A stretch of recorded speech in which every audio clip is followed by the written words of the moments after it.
네.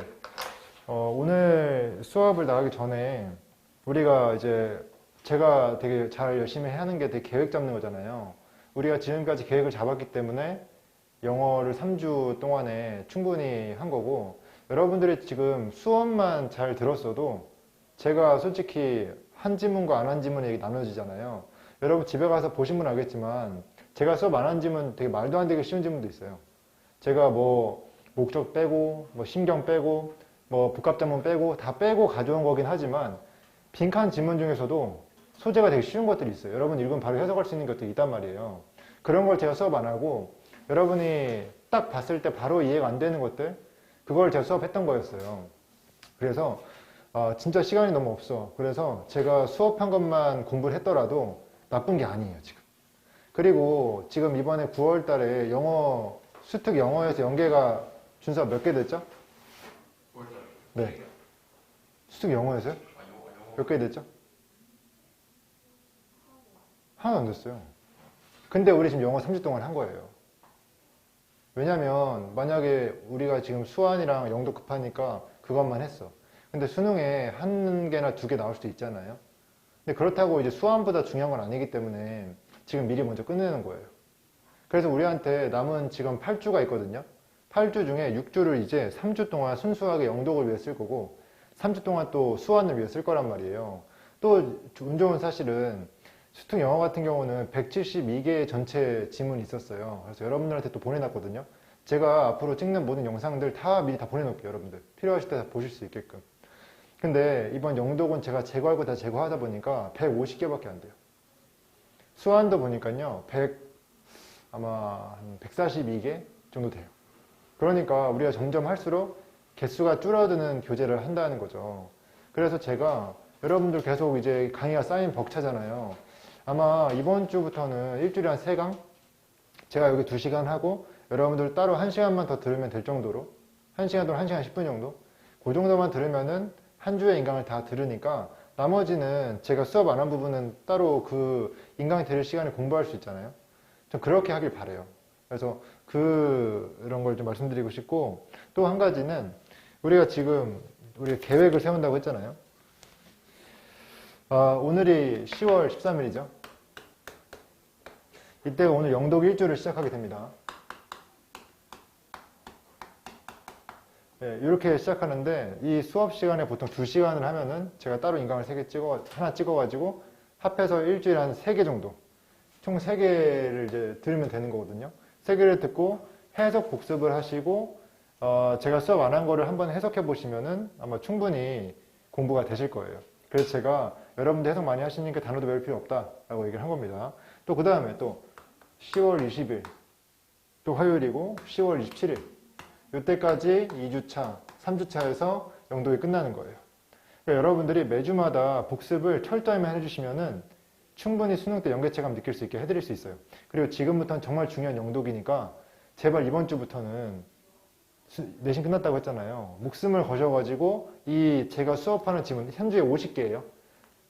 총 150개니까 한 주에 50개잖아요. 50개만 해석을 진짜 꼼꼼하게 한 번씩이라도 해주면 너무 좋을 것 같아요. 그래서 이렇게 해가지고 3주 끝내고 그 다음에 11월 3일 우리가 수능이 12월 2일이잖아요. 그래서 11월 10일 11월 17일 이때 수한 1주 2주 3주 하면 우리가 첫 두 문장 해석을 하고 완성되는 시기가 딱 이때쯤이에요. 근데 이때 된다고 해서 영독이 복습이 돼 있을까요? 안 돼 있고 영어도 안 돼 있고 수한도 바로 했으니까 바로 기억은 나겠지만 전반적인 정리가 안 돼 있단 말이에요. 그래서 여기까지 끝낸 다음에 나머지 2주 있죠. 이제 11월 이제 요거 일주일 후면 23일이거든요. 3일부터 12월 2일까지 이때 뭘 하냐면요. 우리가 이렇게 배웠던 3단 전개 있죠. 3단 전개를 보시려면 보시고 우리 EBS 둘이 있잖아요. 책으로 받았던 거. 요거를 가지고 다니면서 해석을 해보시는 거예요. 근데 여기서 조심해야 되는 게 여러분 제가 요 개수랑요 EBS 둘이 지문 개수랑 달라요. EBS 둘이는요 처음 만들 때 뭐가 연계될지 뭐가 빠질지 별로 계산 안 하고 무조건 빨리 만든 교재고요. 이거는요 뺄 거 다 빼고 순수하게 필요한 것만 제가 가져온 거거든요. 그래서 여러분들 어떻게 해야 되냐면 둘이 책이 있잖아요. 여기에 있는 것만 남기시고 다 지우셔야 돼요. 이게 150개가 되잖아요. 근데 둘이 아마 EBS 둘이 영독에 있는 건 한 180개 될 거예요. 30개를 지워버려야 돼요. 지운 다음에 공부를 하시면 좋을 것 같아요. 둘이를 할 거면. 아니면 이걸 들고 다니시면서 이걸로 이제 매일매일 예를 들어서 이제 수능 전날에 이제 학원이 다 이제 끝나고 학교도 다 이제 공부 안 하고 이제 본인만의 공부할 시간이 있다라고 하면은 이 마지막 12일 동안에는 하루에 50개씩 하루에 50지문씩 해석을 하는 거예요. 왜냐면 다 해놓은 거예요. 여러분 다 공부했던 것들 여기 이 책에 있는 거 50지문씩 쭉쭉 하면요. 처음에 수능 특강 영어 180개, 그 다음 150개 했으니까 거의 6일이면 끝날 거예요. 네. 해석만 여러분 두 번, 세 번 보신 것들이니까 제가 수업까지 한 것들이 많으니까 보시는데 그렇게 시간 많이 안 걸릴 거예요.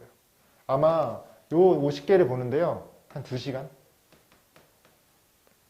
이해됐습니까? 그래서 요렇게 할 수도 있고요. 그리고 이때쯤에 제가 모의고사를 매일매일 풀어달라고 했잖아요. 모의고사까지 풀면은 1시간, 총 3시간이에요. 선생님, 이렇게는 못하겠습니다. 마지막이라도 3시간까지 영어에 투자할 수는 없을 것 같아요. 그러면은 이 중에 제가 수업한 거 있죠? 수업한 게 한 25개 되거든요. 25개만 1시간에 끝내세요. 문제풀이 1시간 하고 총 하루에 2시간만 투자하세요. 마지막 10일 동안에. 왜냐면 그때는 하루 종일 공부할 수 있지 않나요? 학교에서 1시간 하고 자기 전에 1시간 하면 딱 끝나지 않을까요? 그렇게 해가지고 2시간씩 매일 수능 전날까지 가는 거예요. 그래서 모의고사를 10일 동안 매일매일 풀면은 실제로 수능이 모의고사처럼 느껴지지 않을까요? 그리고 EBS를 매일매일 또 보고 봤으니까 7지문이 적어도 수특 영독이나 수완에서 나왔다고 한다면 친숙하지 않겠습니까? 그렇게 여러분들 만들어서 시험 보게 하면은 시험 때 떨진 않아요. 그래서 여러분들이 지금 고3 때까지 가장 잘 맞은 점수를 맞을 수 있고 오를 수도 있고요. 이해되시죠? 그래서 그렇게 준비해 주시면 될 것 같아요. 그리고 이제 한마디만 이제 1분만 더 얘기하고 이제 수업을 할 건데 지금 많은 인강 사이트들이요. 지금 너도 나도 이제 해석 수업을 진행하고 있어요. 해석 수업 인강으로 막 해줘가지고 뭐 해석 이렇게 해주면서 이제 EBS에서 가장 어려운 문장을 해석해준다라고 해서 해석을 해주고 있어요. 지금 다 같은 맥락이라고 하는 거예요. 근데 그 이유가 뭐냐면 지금 9월 모의고사에서 해석이 되게 힘든 지문들이 많이 있었기 때문이에요. 여러분들이 지금 하고 있는 게 잘하는 거고 지금 하나하나 해석할 때 집중하는 게 중요하고 그리고 제가 약간 좀 바라는 거는 제가 학고제라는 이제 독학제에서 학원에 가면은 친구들이 되게 질문을 많이 해요. 근데 이 반은 질문을 하는 사람이 거의 없거든요. 그래서 저는 해석도 잘하고 문제풀이도 잘하니까 저한테 이제 질문을 많이 해주시면 좋을 것 같고 질문해주면 제가 거의 저 극세사 단위로 진짜 정말 디테일하게 제가 분석을 해서 해석해 줄 수 있거든요. 그래서 해석을 하는 것도 실력이 느는 거지만 해석을 듣는 것도 실력이 되게 느는 거예요. 그리고 해석이 제일 빨리 느는 거는 해석을 해보고 안 되는 걸 해석 듣는 게 제일 빨리 올라가는 길이에요. 지금 제 수업은 여러분들 해석 될지 안 될지 모르고 제가 그냥 해석하는 거거든요. 근데 만약에 여러분들이 혼자 공부하다가 해석이 안 돼. 이거를 고민하다가 선생님한테 와가지고 그걸 뚫게 되잖아요. 그럼 아하, 뭐 깨달음이 있어요. 그렇게 하면서 통찰력이 생겨요. 글을 보는 통찰력이. 그렇게 될 수 있도록 마지막 이제 8주 남았는데 좀 열의 있게 저한테 질문도 하시고 좀 그렇게 했으면 좋겠어요. 이해되시죠? 자, 수업 나가보겠습니다. 자, 좀 지우고 몇 번부터 할 거냐면요. 1강에 1번부터 할 거예요.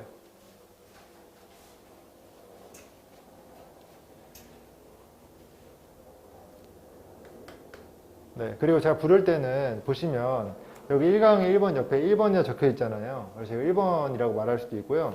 막 넘겨보시면 여기에는 옆에 있는 가로 옆에 있는 번호는 1번부터 45번까지 쭉 있어요. 그래서 제가 부르기 편하게 보통은 이제 뭐 5강에 1번, 4강에 1번 하겠지만 여러분들한테 뭐 20번, 30번 해도 알아들으시길 바라겠습니다. 자, 이제 1강에 1번 해보겠습니다. 잠깐만요. 자, 해석을 할 건데요. 맨 앞에 이은 가주어예요. 그 다음에 to establish가 진주어. 그럼 가능하다는 거예요? 불가능하다는 거예요? 불가능한 거죠? never이 들어갔으니까 불가능한 거예요. 뭐가 불가능하냐면 확립하는 거, 설립하는 게 불가능하다는 거예요. 뭘 설립하냐면 인간의 음악의 어떤 기원을 확인하는 것. 자, with부터 certainty까지 묶어주세요. 이거는 묶어서 수거로 확실하게라는 뜻이에요. 확실하게. 확실하게 인간의 기원을 아는 것은 가능하다, 불가능하다? 불가능하다라고 한 거예요. 자, 하지만 체크하세요. 하지만. 그 다음에 우리가 probable, 요거는요, probably는 자주 봤는데, probable은 많이 안 봤어요. probably는 아마도라는 뜻이고요. probable은 있을 것 같은 또는 개연성 있는, 그러니까 일어날 만한 이런 뜻이거든요. 그리고 여기도 이시 가주어예요. 진주어가 대절인데요. 대부터 문장 끝까지 묶어주세요. probable 뒤에 that 있잖아요. 그래서 대절은 있을 것 같다. 대절은 개연성이 있다. 이런 말입니다. 대절이 뭔지 한번 해석을 해볼게요. 자, 음악이 발전했다. 자, from부터 exchanges까지 묶어주세요. 그 다음에 between부터 infant까지 묶어주세요. 그 다음에 which부터 bond까지 묶어주세요. between부터 them까지 묶어주세요. 엄청 끊을 게 많죠, 그쵸? 해석을 해볼게요. 자, 음악이 발전했다. 자, prosodic, 요 단어 뜻이 뭐냐면 운율학의란 뜻이에요. 운율학의. 운율학의. 자, 운율학의 교환으로부터 발생했다. 자, 엄마와 유아 사이에. 자, 운율학의 이 교환을 꾸며주는 위치가 나왔습니다. 자, 포스터 하면요, 조장하는, 유대감을 조장하는, 그들 사이에, 그들 누구죠? 엄마와 유아들이죠. 엄마와 유아 사이에서 유대감 조장하는 엄마와 유아 사이에 운율학적 교환으로부터 음악은 발전된 것 같다라고 해석하면 됩니다. 이해됐어요? 그 음악의 기원이 어디예요? 엄마와 유아 사이의 교환. 됐습니까? 자, 그 다음 문장 볼게요. 자, from this 묶어주세요. 이것으로부터. 이것은 되었다, 형태가 되었다, 소통의 형태가 되었다, between부터 마지막까지 묶어주세요. 어른, 인간 사이에 소통의 형태가 되었다. 자, 음악이 처음에는 엄마랑 유아 사이의 소통으로부터 나왔는데, 무슨 교환으로부터 나왔는데, 이제 시간이 지나서 어른들의, 인간들의 어떤 소통의 어떤 형태가 되어버렸다. 라고 얘기를 하는 거죠. 됐습니까? 자, 그래서 음악의 기원과 뭐 사용, 뭐 이렇게 정리하면 되는데, 일단 정리를 해볼게요, 제가. 자, 일단은 처음엔요, 엄마와 아이의 운율 교환이죠. 여기서 이제 음악이 발전했다고 했어요.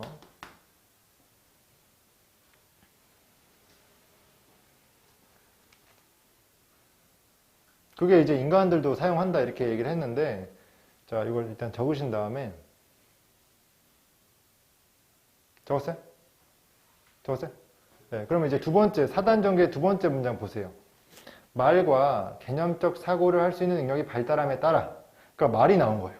처음에 음악이 시작되는데 말이 나옴에 따라 음악은 정보를 전달하는 방법으로 덜 중요해졌지만, 밑줄. 자, 말이 나오니까 음악은 정보 전달용으로는 덜 중요해졌거든요. 근데 그 뒤에 보세요. 특히 집단적인 상황에서 감정을 전하고 유대관계를 강화하는 방법으로서의 그것의 중요성은 유지했다라고 했죠. 밑줄. 자, 이 포인트를 잘 알아야 되는데, 자, 말이 증가하면서 정보 전달용 음악은 중요도가 떨어졌어요. 정보 전달용 음악은 덜 중요해졌지만 지위를 유지한 음악도 있는데, 그건 뭐냐면 유대관계를 강화하는 방법으로서의 음악의 중요성, 또는 감정을 전하는 음악으로서의 중요성. 자, 감정 전달용 음악은 유지를 한 거죠. 지위를 유지한 거죠.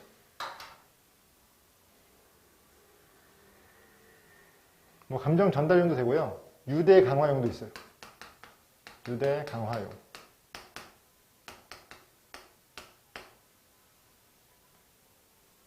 제가 이렇게 써도 되게 복잡해 보이지만 그냥 단순하게 그냥 감정을 전달하는 거에선 음악이 앞선다. 말은 정보를 전달하고 음악은 감정을 전달한다. 끝. 이렇게 해도 됩니다.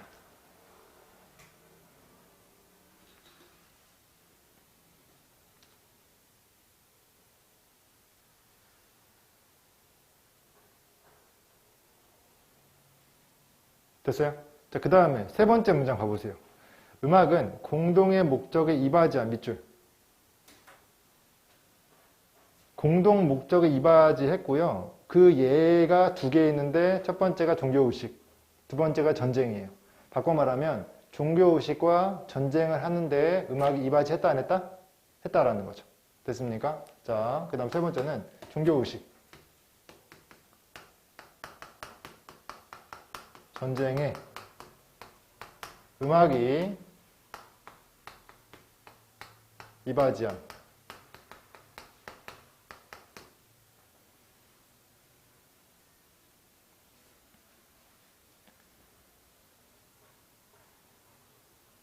그 다음 마지막에 네 번째 문장 뒤쪽 보시면요.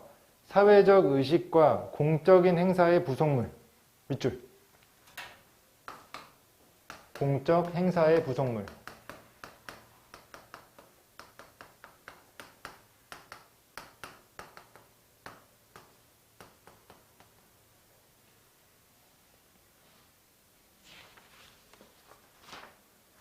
자, 다음 넘어가세요. 1-3번으로 가세요. 1에 3번. 이쪽 좀 지울게요, 이쪽만. 다 적었어요? 네, 이쪽 지우고.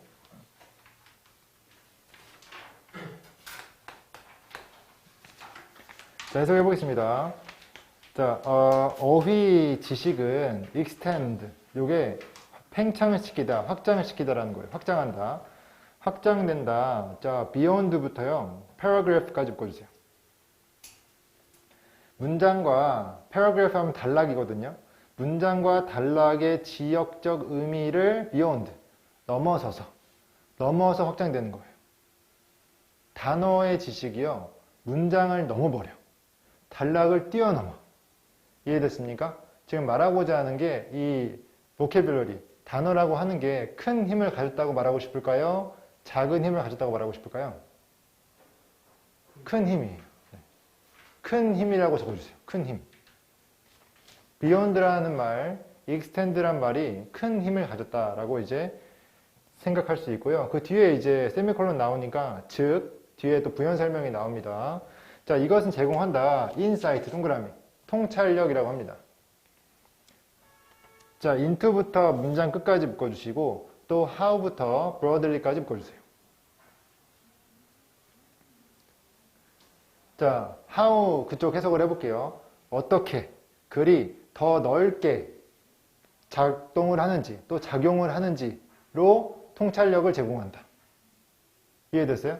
자, 단어라고 하는 게 뭘 제공하냐면요. 되게 통찰력이라고 하니까 좋은 걸 제공해 주잖아요. 그쵸? 좋은 거 어떻게 하는 쪽으로 좋은 걸 제공해 주냐면 어떻게 글이 더 넓게 퍼지는지. 아까 익스텐트랑 비슷한 느낌을 보시면 되는 거예요. 어떻게 더 넓게 작동하는지, 더 멀리 작동하는지. 익스텐드, 요거랑 연결시켜서 이해해 주시면 되고 그 다음 문장 또 볼게요. 계속 나와요. 하나의 글에 craft 하면요. 기교라는 뜻이에요. structure 하면요. 구조. 하나의 글에 기교와 구조가 이해된다. 자, in part 묶어주세요. 부분적으로. 그 다음 옆에 by부터 choices까지 묶어주세요. 그 다음에 the writer부터 selection까지 묶어주세요. 그럼 by ing 나왔죠? 이 뜻이 뭐예요? 뭐뭐 함으로써예요. by being, 뭐 됨으로써. 자, be mindful of가요. 뭐뭐에 대해 유념하다라는 뜻이에요. 적어드릴게요, 이거는.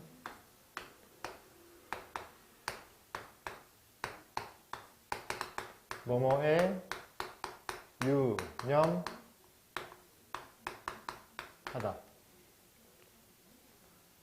자, 그러면은 이제 선택에 유념함으로써 이해된다라고 하는 거죠. 뭘 선택하냐면요. 작가가 하는 선택이에요. 왜냐면 make the choice 요게 선택하다는 뜻이거든요. 근데 choice, the writer make 하면은 작가가 선택한 것 이거 되는 거고, 그 다음에 in부터 selection까지 묶어가지고요. 단어 선택에 있어서 라고 한 거예요. 자, 이 문장이 되게 내용상 어렵거든요. 잘 한번 느껴보세요. 자, 글의 구조, 전체적인 구조와 기교가 이해되어진대요. 뭐 하면 이해되어지냐면요. 작가가 단어 선택에서 선택한 것에 대해서 유념하면.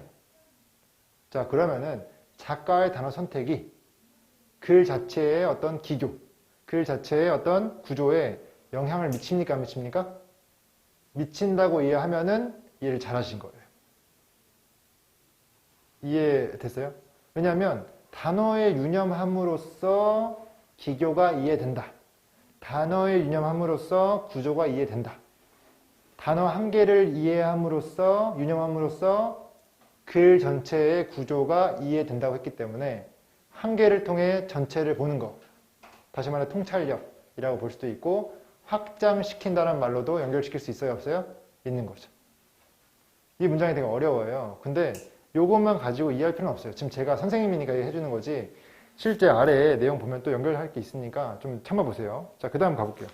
자, 여기 5단 전개를 보면은 여러분 어휘지식 동그라미 쳐보세요. 제가 지금부터 동그라미와 네모를 치라고 할 테니까 한번 체크를 해보세요. 어휘지식 동그라미. 자, 확장 네모. 그 다음에 쭉 뒤에 통찰력 네모. 그 다음에 두 번째 문장의 끝쪽에 글을 전체적으로 볼 것이다 네모.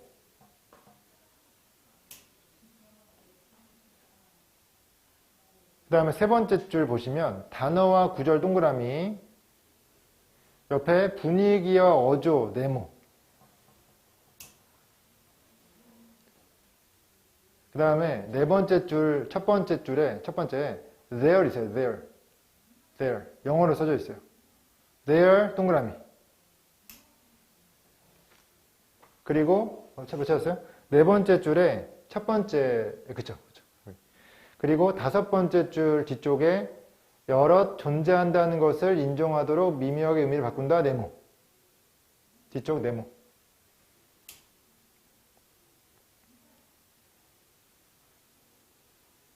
제가 얘기한 게 뭐냐면 제가 지금 동그라미 친 게요. 단어 지식에 대한 단어 지식을 의미하는 것들이었어요. 제가 네모를 치라고 한 거는 그 단어 지식이 확장돼 가지고 영향을 끼치거나 아니면은 좀 더 큰 느낌의 어떤 영향력을 행사하는 것들을 네모치라고 했어요.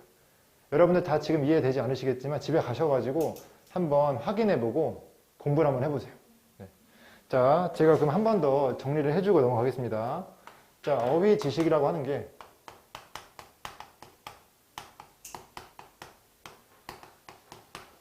통찰력을 올린다고 했어요. 제공한다고 했죠. 자, 통찰력 올린다는 게 뭐냐면요. 글을 전체적으로 보는 거예요. 그리고 세 번째 줄 보면은 비슷한 말이 또 나와요. 단어와 구절. 단어와 구절이 뭐에 영향을 끼치냐면요. 분위기와 어조에 영향을 끼친대요. 그리고 그 뒤에 보니까 예시가 나오는데 여기 보면 독립선언서에서 이 there이라는 단어가 나와요. 근데 이게 말하는 게 단순히 there 그 자체를 얘기하는 게 아니었고 신앙체계의 다양한 신앙체계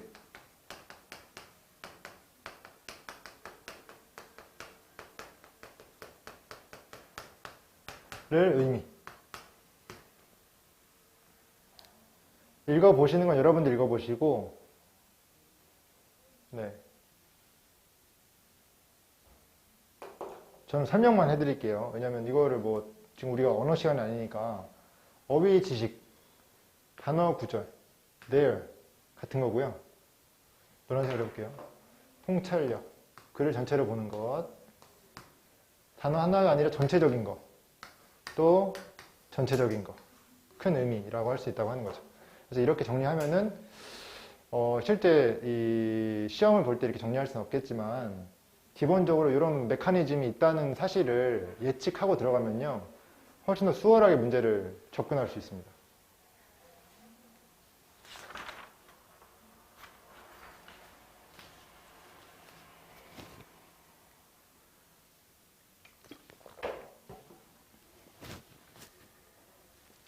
자, 그 다음에 자 3번 해볼게요.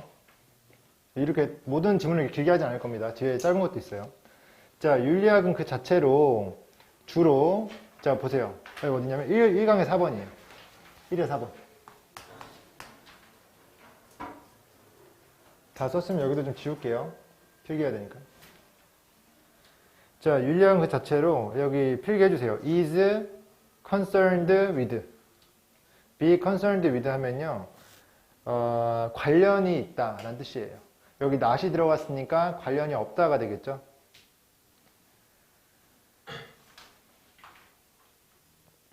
be concerned with 뭐뭐와 관련이 있다.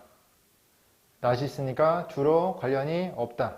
자, 뭐와 관련이 없냐면 도덕 시스템의 description 밑줄, 기술, 적는 걸 얘기하는 거예요. 자, 어떤 도덕 시스템이냐면요. 오브부터 societies까지 묶어주세요. 다양한 사회에 대한 도덕 시스템에 대한 기술, 적는 거와는 관련이 없다.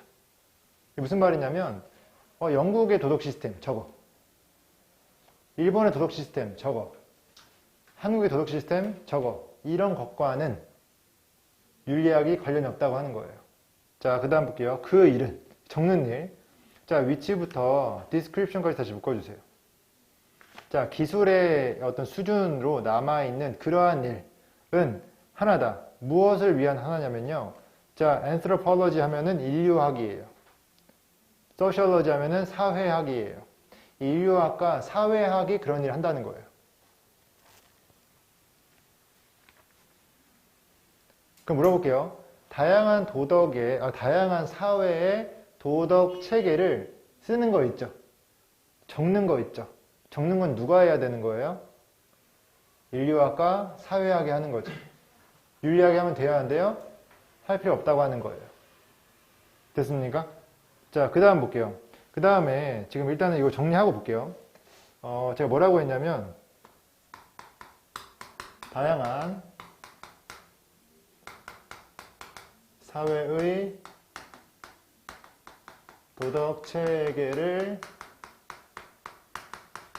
기술하는 레벨, 기술하는 것은 윤리학이 하는 게 아니고 인류학과 사회학이 하는 것이다 라고 체크하면 돼요. 그 다음에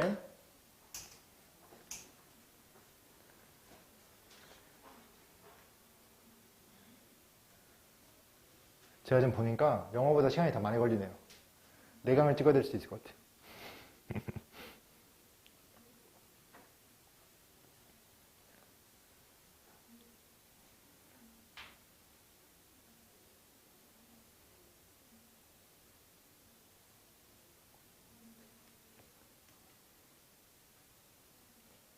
먼저 다 쓰신 분은 두 번째 단락을 읽어보고 계세요. 제가 말할 때까지.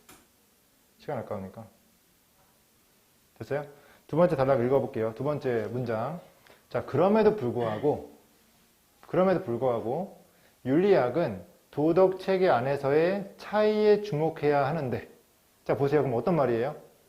다양한 사회에 대해서, 다양한 사회의 도덕 체계에 대해서 기술할 필요는 없지만, 다양한 사회의 도덕 체계에 대해서 차이에 대해서 주목은 해야 되냐 돼요? 해야 되는 거예요. 기술할 필요는 없지만 주목은 해라. 앞에는 똑같잖아요. 보세요. 도덕 체계 안에서의 차이 얘기해 보세요. 차이. 일본 도덕 체계 다르죠? 한국과 영국 다르죠? 이런 차이잖아요. 그럼 그게 다양한 사회의 도덕 체계 아닙니까? 그러니까 기술은 하지 마세요. 기술은 인류학 거니까. 근데 문제는 뭐예요? 주목은 해주세요. 라고 하는 거죠. 자, 마지막까지 해석해 볼게요. 왜냐하면 이 다양함은 도덕이 그저 관습적인 것의 문제이고 그래서 그것이 항상 특정한 사회와 관련이 있다는 것을 보여준다고 흔히 주장이 되었기 때문이다. 자, 제가 밑줄 친 데 있잖아요. 항상 특정한 사회와 관련이 있다. 자, 이게 말하는 게 뭘까요? 다양한 사회에서 도덕 체계가 다 똑같다는 거, 다양한 사회가 다 똑같다는 건가요? 그 사회에 맞는 도덕 체계가 있다는 건가요? 전자예요, 후자예요? 후자죠. 네, 그건 뭐예요? 특정 사회와 관련이 있다는 거는 특정 사회와 관련이 있고 그 외 사회와는 관련이 없다, 이런 말이기 때문에 여기서 통용되는 것이 다른 데서는 통용되지 않는다. 곧 두 개가 다르다라는 얘기예요. 됐어요? 어떤 말이냐면, 자 보세요. 그럼 적어볼게요. 자, 윤리학. 아까 전에 다양한 사회의 도덕 체계에 대해서는 기술에 대해서는 신경 쓰지 않아. 하지만 다양한 사회의 도덕 체계의 차이에는 주목을 해야 돼요.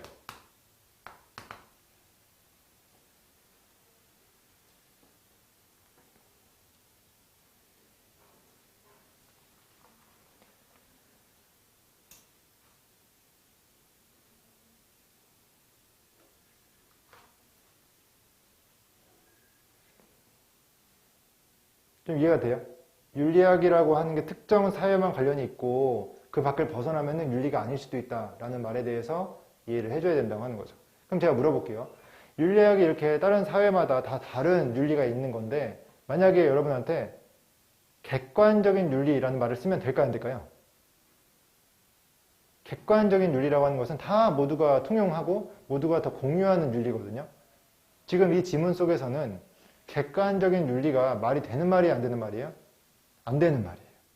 그래서 세 번째 문장 보시면, 세 번째 문장 맨 뒤에 가시면, 그래서 객관적인, 즉 이성적으로 정당화할 수 있는 윤리를 찾는 것은 사실상 환상 동그라미, 객관적인 동그라미, 환상 동그라미. 자, 이렇게 얘기를 했기 때문에 객관적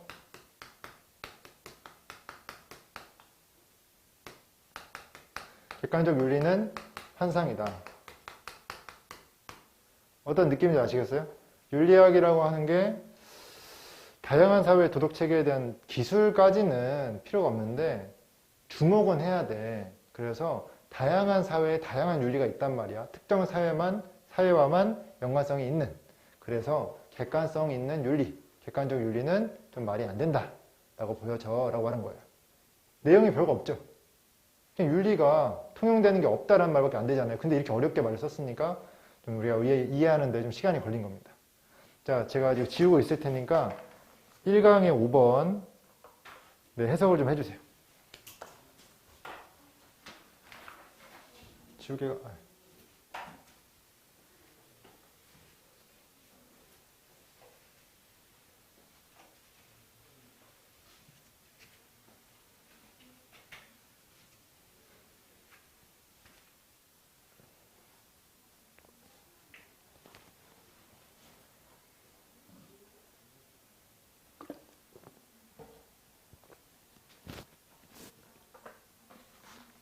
자, 1회 5번 해보겠습니다.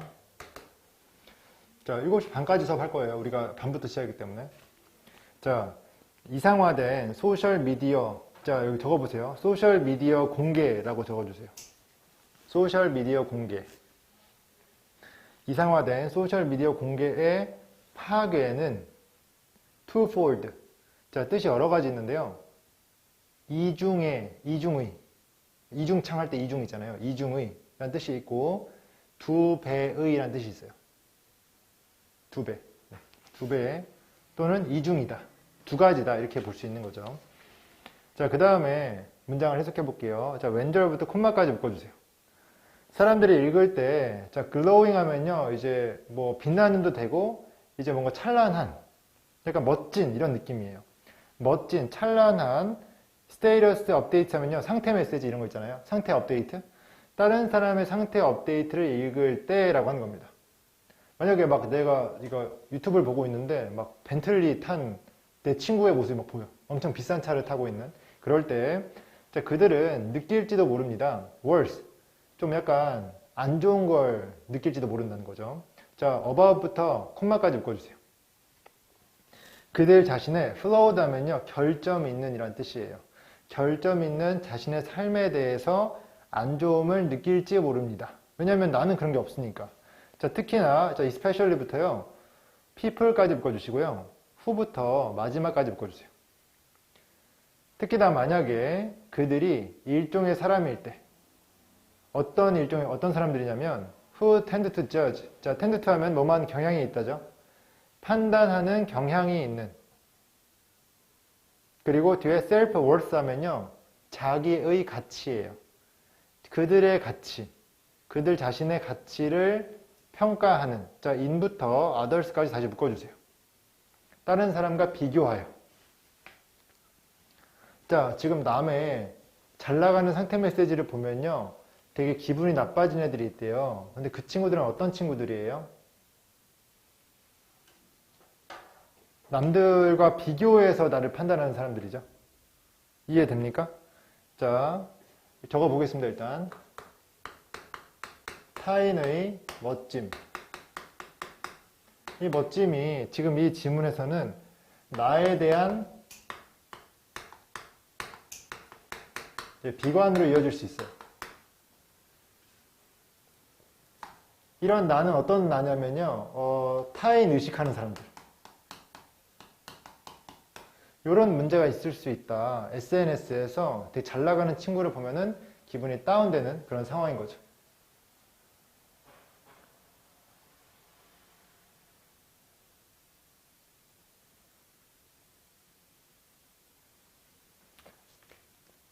됐습니까? 왜냐하면 아까 첫 번째 문장에서 소셜미디어의 어떤 그 해로움, 파괴는 두 가지, 이중이라고 했잖아요. 두 가지라고 했으니까 첫 번째가 이런 거죠. 타인의 멋짐을 보고 내 자신에 대해서 비판하는 거. 두 번째는 뭐냐면요. 이제 타인 거를 보는 게 아니라 내 거를 이제 제시해야 되는데 내게 너무 초라한 거예요. 그래서 내 거를 진짜가 아닌 가짜처럼 이렇게 꾸며가지고 올린 사람들 있잖아요. 그런 것 또한 안 좋다라고 얘기를 하는 거예요. 지금 세 번째 문장 보시면 5단 전개의 세 번째 문장 보시면 게다가 사람들은 진짜가 아닌 자신의 모습을 제시할 때 자신에 대해 실제로 좋지 않게 느낄 수 있다고 했잖아요. 그래서 뭐라고 쓰냐면 진짜 아닌 모습을 제시하는 것은 마이너스다. 이렇게 보시고 이게 1번이고 이게 2번. 네, 이상화된 소셜미디어는 잘못된 게 두 가지 있는데 첫 번째는 남의 거 보면서 내 거 나를 비판하는 거. 두 번째는 내가 구라치는 거. 그래서 내가 다운되는 거.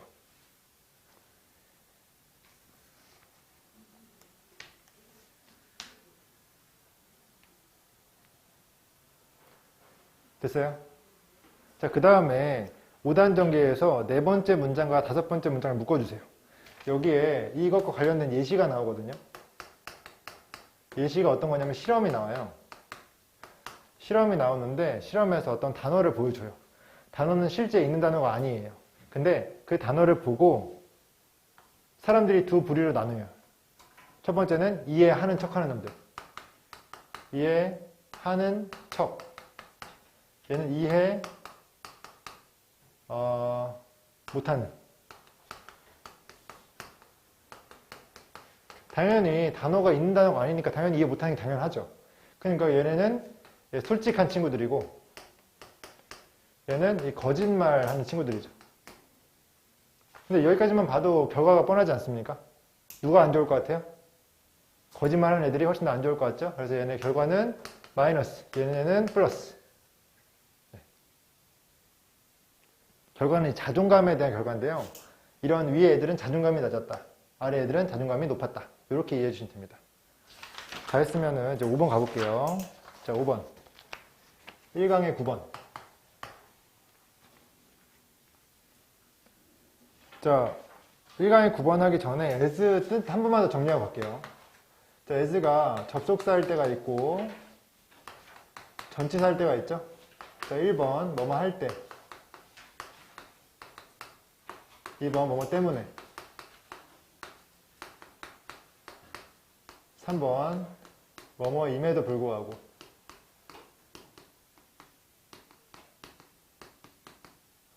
4번 뭐뭐 하듯이.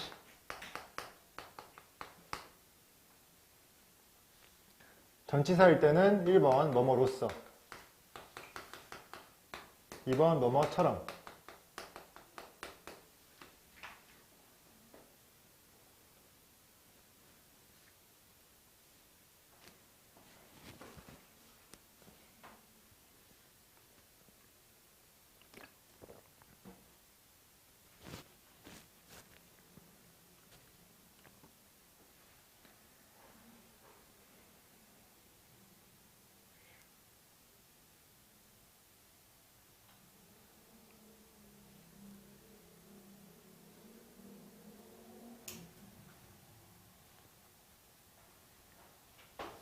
됐나요?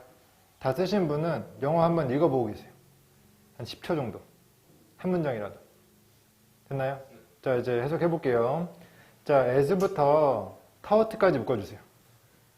여기서 as는요, 접속사의 하듯이에요. 그래서 해석이요, 고대의 회의론자들이 가르치듯이 컨텐트먼트, 이 단어 되게 중요합니다. 몇 줄? 만족이에요. 만족. 만족은 가능하다. 자, without부터 need까지 묶어주시고요. to calling부터 문장 끝까지 묶어주세요. 자, 만족은 가능하다. 욕구 없이. 자, cling to 밑줄. 해석이요, 고수하다란 뜻이에요.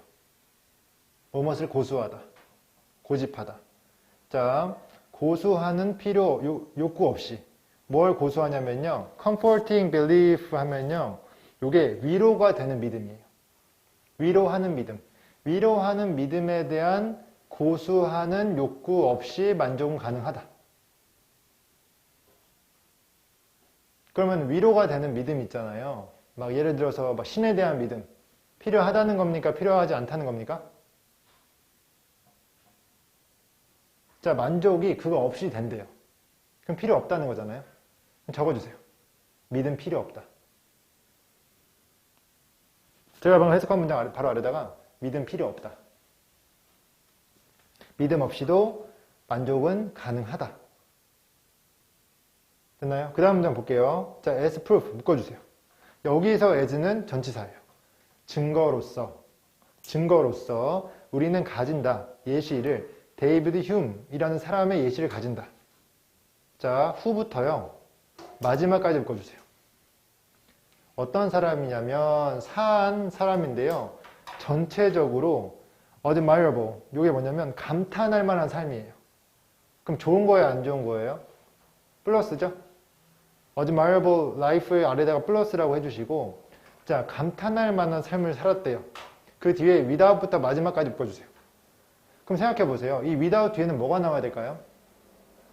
앞문장과 관련되어 있다는 걸 고려하면은 앞문장에서 만족은 가능하다고 했잖아요. 뭐 없이? 위로받는 믿음, 위로하는 믿음 없이 된다고 했잖아요.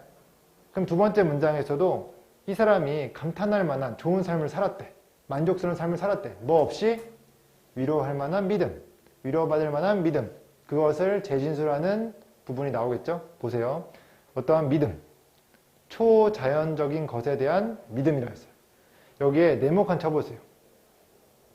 Any belief in the supernatural에 네모칸 쳐보세요. 그리고 바로 윗줄 앞쪽에 comforting belief 네모칸 쳐가지고 연결시켜보세요. 좀 이해되나요? 왜 연결이 되는지? 그리고 admirable life 플러스라고 했잖아요. 아까 첫 번째 줄에도 플러스가 있었어요. contentment라고. 두 개 연결해 주세요.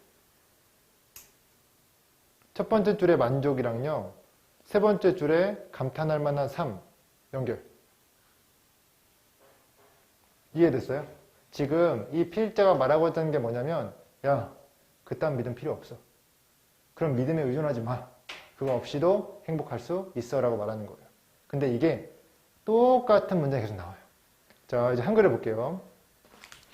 자, 제가 이제 이 4단 전개에서 두 번째 문장까지 끝냈거든요. 세 번째 문장을 볼게요. 우리가 우리의 감정이나 가치관을 유지하는 이유에 대하여 우리 스스로에게 전통적으로 말해왔던 이야기들이 꾸며낸 이야기로 판명되었다고 해서 우리의 감정이 덜 섬세한 것도 아니고 가치관이 덜 소중한 것도 아니다 라고 했어요. 그럼 무슨 말을 하고 싶을까요, 이게?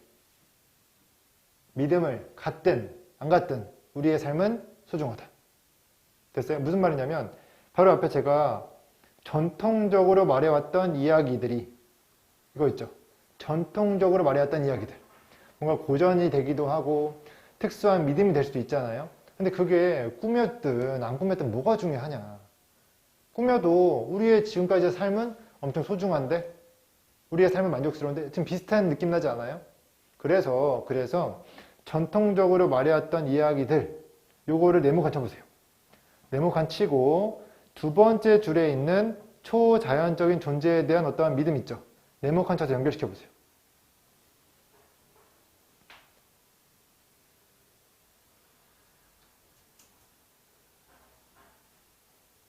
됐어요?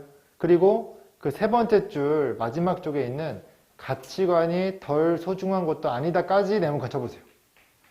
가치관부터 아니다까지 네모칸 친 다음에 바로 두 번째 줄에 완전히 존경스러운 삶 여기 연결시켜주세요. 가치관이 덜 소중하지 않다는 거는 소중하다는 거죠. 그럼 그게 존경스러운 삶, 훌륭한 삶이라고 말할 수 있다고 하는 거죠. 자, 그 다음 이제 마지막 줄만 이제 이해하면은 이 문장 끝나요. 여기까지 이해했으면 거의 80%는 이해한 거예요. 20%밖에 안 남았어요. 해볼게요, 이제. 필기만 다 한번 해보겠습니다. 자, 네 번째 문장 가시면요. 보세요. 휴은 우리에게 인류가 그 어린 자존감을 지지했던 형이상학적 낡은 생각을 버릴 때, 만약에 형이상학적 낡은 생각이 우리가 없어도 되는 위로받는 믿음이라고 생각해 보세요. 그럼 그걸 버린다고 해서 큰 문제가 생겨요, 안 생겨요? 안 생겨요. 그 말을 뒤에 보세요. 우리는 한낱, 동그라미, 한낱 일련의 지적 사슬에 불과한 것 동그라미. 한낱 동그라미, 불과한 것 동그라미. 그런 것을 버린다고 가르쳤다. 어떤 느낌인지 알겠어요? 한낱과 불과한 것이라는 것은 별거 아니란 소리예요. 우리가 지금까지 믿고 있던 전통적인 믿음 버린다고 해도 상관이 있다 없다? 없다라고 하는 거죠. 우리 만족에는. 됐죠? 이거 따로 필기 안 하고 요 4개 문장으로 체크한 걸로 이해하시길 바라겠습니다. 다음 1강의 11번 여기 적을게요. 1강의 11번 자, 해석을 해볼게요. 자, vigorous 하면요 활발한 이란 뜻이에요. 그럼 14분 남았습니다, 여러분. 활발한 논쟁이 있다. 생물학자들 사이에서 1강의 11번 자, vigorous 하면은 활발한, argument 하면 논쟁. 자, among부터 biologist까지 묶은 다음에 생물학자들 사이에서.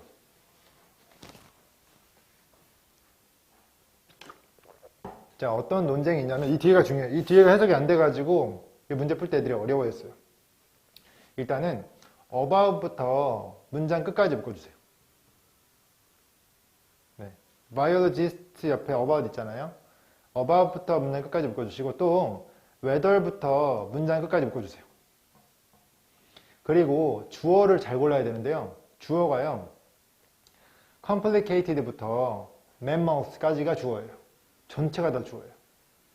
그리고 그 주어를 또 쪼개서 보면 among부터 mammouth까지 묶어가지고 앞에 있는 걸 꾸며줘야 돼요. 보통 사람들이 실수하는 게 complicated를 동사로 봐가지고 복잡하게 하다 이런 식으로 해석을 해요. 그러면 이제 망가지는 겁니다. 해석 어떻게 되냐면요. 복잡한 목표 지향적 행동이에요. 다시 복잡한 목표 지향적 행동까지가 behavior까지 해석을 한 거예요. 그 다음에 among부터 mammouth까지 하면은 높은 포유류 사이에 목표, 복잡한 목표 지향적 행동이 까지가 주어고 reliable, 이게 믿을 만한이란 뜻이에요. 믿을 만한 증거인지 아닌지. 자, for부터 문장 끝까지 묶어주세요. 그들의 의식에 대한.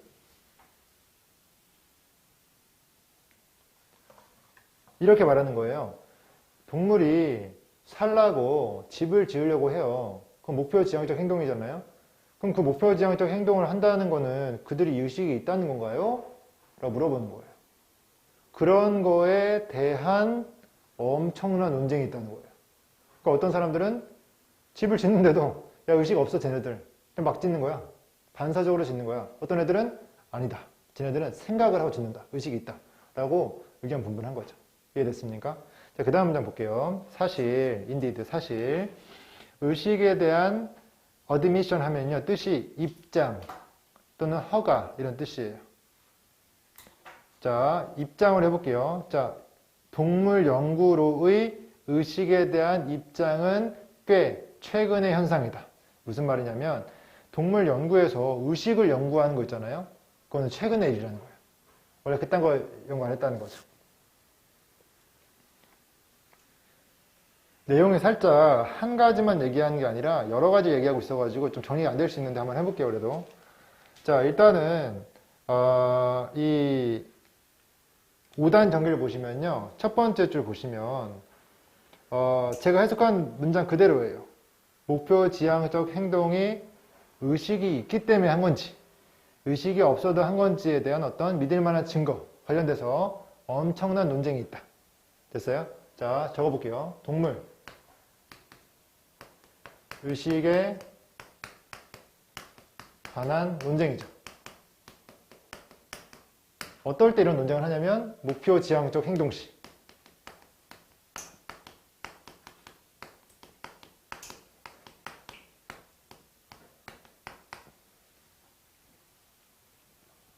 제가 이렇게 정리하는 게 완벽하지 않을 수 있어요. 그래서 여러분들이 더 완벽하게 할 수 있으면은 완벽하게 바꿔주시면 될 것 같아요. 저도 이렇게 아무도 가르치지 않고 이런 방식을 아무도 하지 않기 때문에 제가 최선을 다하는 수밖에 없습니다. 자, 그 다음 두 번째를 보면요. 일단은 그 부상 회피 행동이 나와요. 다 적으신 다음에. 적으세요, 일단. 여러분이 천천히 잘 적으면 전 좋아요. 목이 쉬면서 하니까.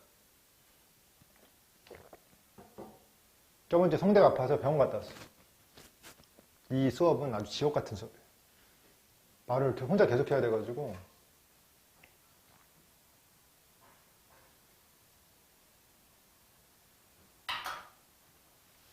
됐죠? 자, 지금 보세요. 두 번째 문장을 읽어볼게요. 부상 회피 행동은 흔히 반사작용에 근거하며 자, 통증이라는 내적 감각이 틀림없이 그것과 연관되어 있다는 것은 완전히 확실하지 않다. 그것은 의식입니다. 그래서 지금 말하는 게 뭐냐면 부상 회피 행동은 반사작용으로서 의식이 있다는 건지 없다는 건지 알 수 없다라고 하는 거예요. 됐어요? 자, 어렵게 쓰지 않고요. 그냥 부상 회피 행동.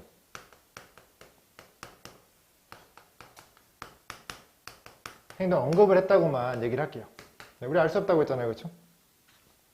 그냥 처음에 얘기했던 거에 대한 어떤 그런 부연 설명을 좀 해주는 겁니다. 세 번째는 이 둥지 짓기예요. 둥지. 새들이 둥지 짓는 거.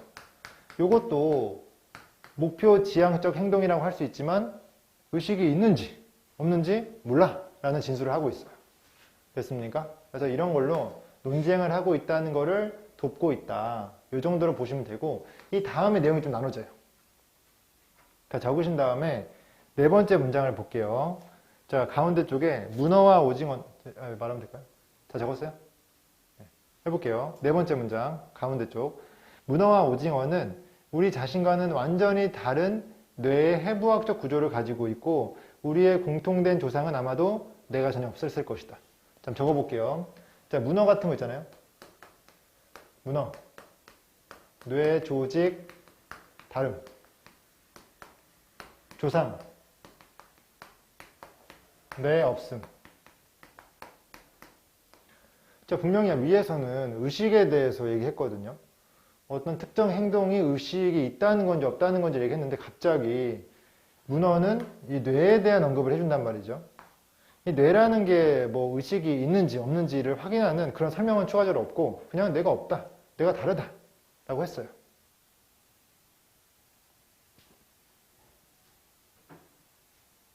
마지막에 이제 뭐라고 설명하냐면 마지막이 중요해요.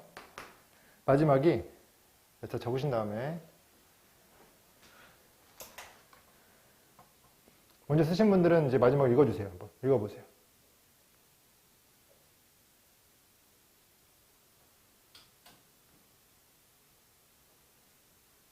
됐어요?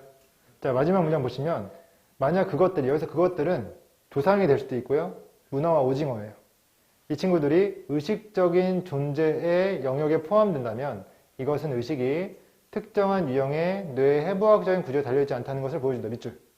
이 문장 전체 밑줄이에요. 네. 여기 있는 친구들이 의식이 있다면 뇌 해부학적 구조와는 상관이 없는 거죠.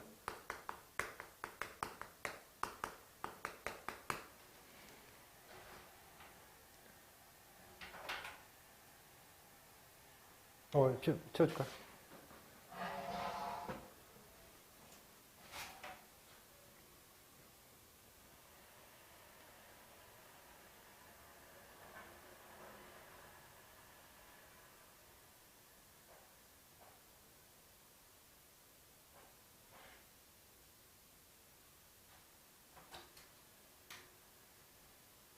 됐어요?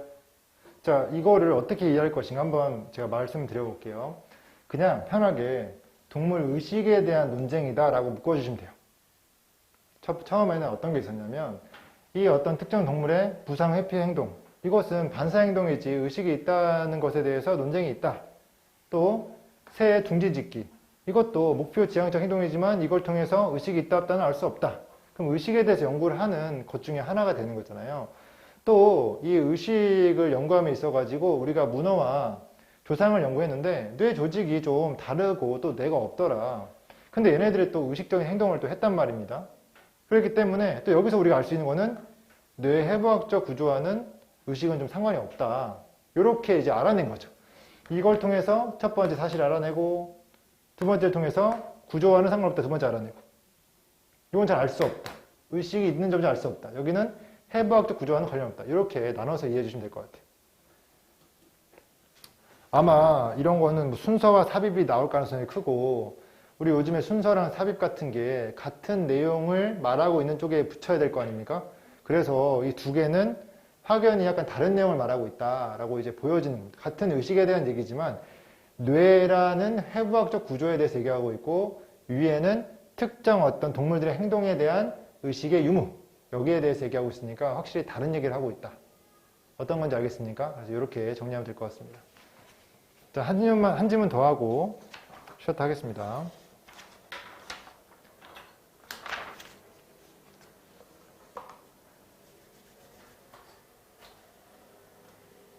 네, 2강의 1번. 제가 지울 동안 2강의 1번 해석해 주세요.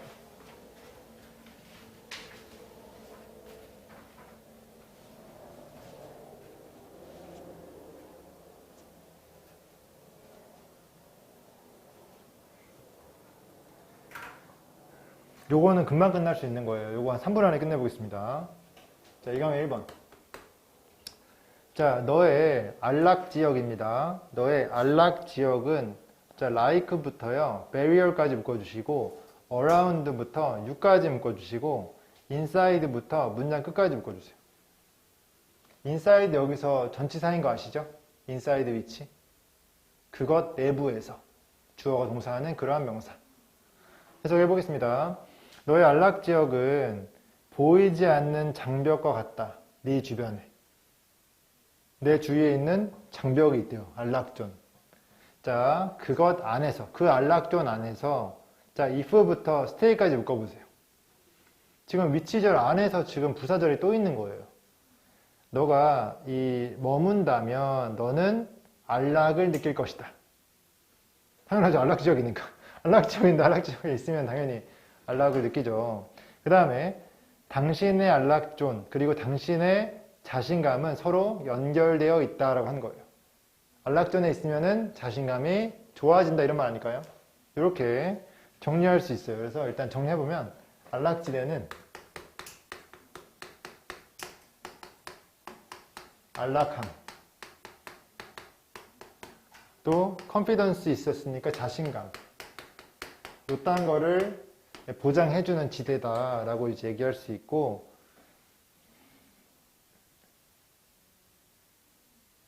그 다음 볼게요. 5단 전개의 두 번째 문장 보시면 안락지대는 고정되어 있지 않다. 밑줄.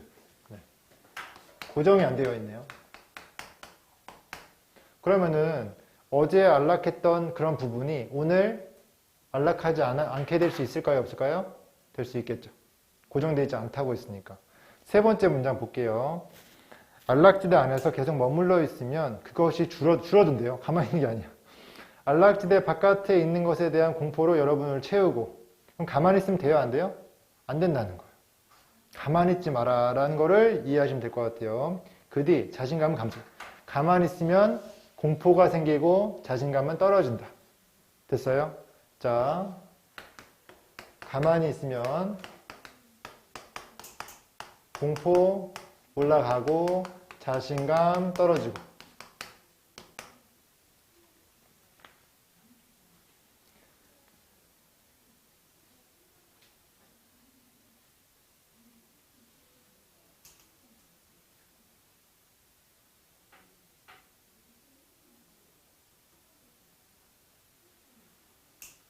이따 적어도 돼요. 그냥 체크만 해놓고. 이따 쉬는 시간이니까. 자, 네 번째 문장 볼게요. 여러분이 안락지대 바깥으로 걸어 나가잖아요. 그리고 하기에 두렵거나 불안한 일을 한다면 여러분의 안락지대는 확장되고 여러분의 자신감은 증가한다. 되게 좋은 거네요. 그러니까 나가면 좋다는 거죠. 나가면 자신감이 좋아진다는 거 했으니까 플러스. 그리고 마지막 문장 보시면 새로운 것을 시도하라. 이렇게 나와요. 이렇게 정리하면 됩니다. 따로 읽을 필요 없고 되게 단순한 지문입니다. 자, 여기까지 첫 번째 시간 마치겠습니다. 10분간 쉬었다 하겠습니다.